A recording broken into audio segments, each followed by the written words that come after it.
So then, here's the drama. My metaphysics, let me be perfectly frank with you, are that there is the central self. You can call it God, you can call it anything you like. And it's all of us. It's playing all the parts of all beings whatsoever, everywhere and anywhere. And it's playing the game of hide and seek with itself. It gets lost, it gets involved in the farthest out adventures, but in the end, it always wakes up and comes back to itself. And when you're ready to wake up, you're going to wake up. And if you're not ready, you're going to stay pretending that you're just a little, poor little me. And since you're all here and engaged in this sort of inquiry and listening to this sort of lecture, I assume that you're all on the process of waking up. Or else you're teasing yourselves with some kind of flirtation with waking up, which you're not serious about.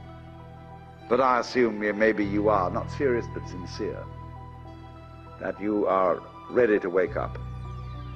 So then, when you're in the way of waking up and finding out who you really are, you meet a character called a guru. As the Hindus say this word, the teacher, the awakener. And what is the function of a guru? He's the man who looks at you in the eye and says, oh, come off it. I know who you are. You know, you come to the guru and say, sir, I have a problem. I'm unhappy and I want to get one up on the universe, or I want to become enlightened. I want spiritual wisdom. Ah, and the guru looks at you and says, who are you? You know Sri Ramana Maharshi, that great Hindu sage of modern times? People used to come to him and say, Master, who was I in my last incarnation? As if that mattered. And he would say, who is asking the question? And he'd look at you and say, basically, go right down to it. You're looking at me, you're looking out, and you're unaware of what's behind your eyes. Go back in and find out who you are, where the question comes from, why you ask. And if you've looked at a photograph of that man, I have a gorgeous photograph of him. And you look in those, I walk by it every time I go out of the front door. And I look at those eyes and the humor, the lilting laugh that says, oh, come off it. Shiva, I recognize you. When you come to my door and you say, I'm so-and-so, I say, ha ha, what a funny way God has come on today.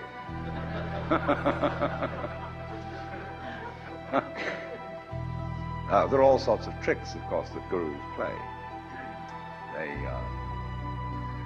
say, well, we're going to put you through the mill. And the reason they do that is simply that you won't wake up until you feel you've paid a price for it. In other words, the sense of guilt that one has, or the sense of anxiety, is simply the way one experiences keeping the game of disguise going on. Do you see that? Supposing you say, I feel guilty. Christianity makes you feel guilty for existing. That somehow the very fact that you exist is an affront. You are a fallen human being. I remember as a child when we went to the services of the church on Good Friday, they gave us each a colored postcard with Jesus crucified on it. And it said underneath, this have I done for thee, what doest thou for me? You know, you felt awful. You nailed that man to the cross. Because you eat steak, you have crucified Christ. Because you killed the bull. After all, you depend on it. Mithra, it's the same mystery. And what are you going to do about that? This have I done for thee, what doest thou for me? You feel awful that you just exist at all. But that sense of guilt is the veil across the sanctuary. Don't you dare come in. In order to, in all mysteries, when you're going to be initiated, there's somebody saying, don't you come in. You've got to fulfill this requirement, and this requirement, and this requirement, and this requirement. Then we'll let you in. And so you go through the mill. Why? Because this is, you're saying to yourself, I won't wake up until I feel I deserve it. I won't wake up until I've made it difficult for me to wake up. So I invent for myself an elaborate system of delaying my waking up.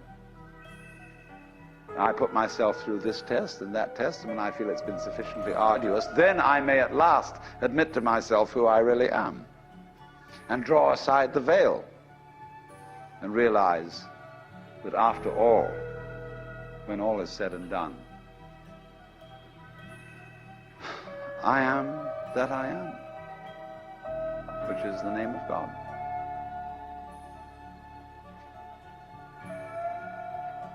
And when it comes to it, that's really rather funny.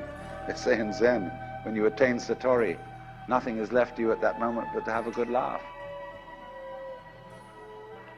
But naturally, all masters, Zen masters, yoga masters, every kind of master, puts up a barrier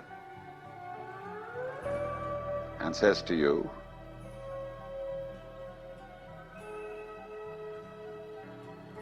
he simply plays your own game. We say anybody who goes to a psychiatrist ought to have his head examined. Because when you go to a psychiatrist, you define yourself as somebody who ought to have his head examined. Same way, the Zen masters say anybody who studies Zen or comes to a Zen master ought to be given 30 blows with a stick. Because he was stupid enough to pose the question that he had a problem. But you're the problem. You put yourself in this situation. So it's a question fundamentally. Do you define yourself as a victim of the world or as the world?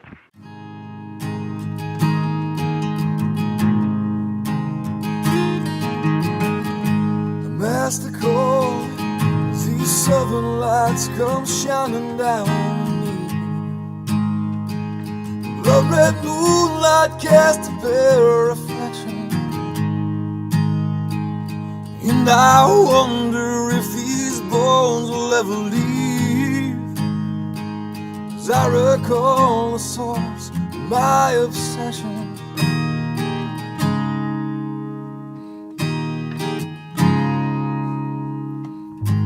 never know quite what it's like to feel alone.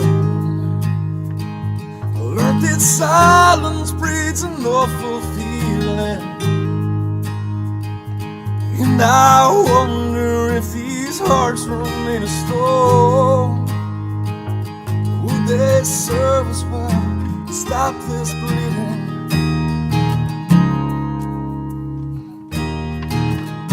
On screaming, I try to forget all I see me running back for more, and I just can't wait.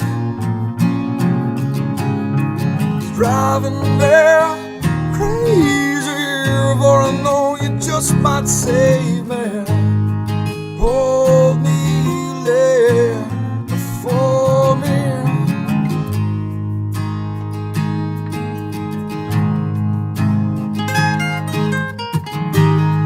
Dust buried in the shadow of mistrust, those foreign angels dance across my skyline, carry me away, and I only think of us. Some things never change, you'll always be mine. Good at 9, but I try to forget all I see me running back I just can't wait. Driving there crazy, for I know you just might save me. Hold me, lay for me.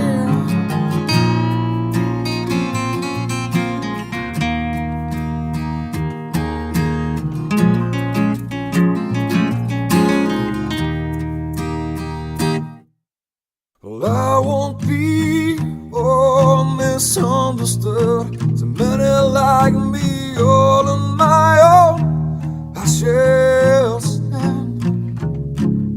It's driving there crazy, for I know you just might save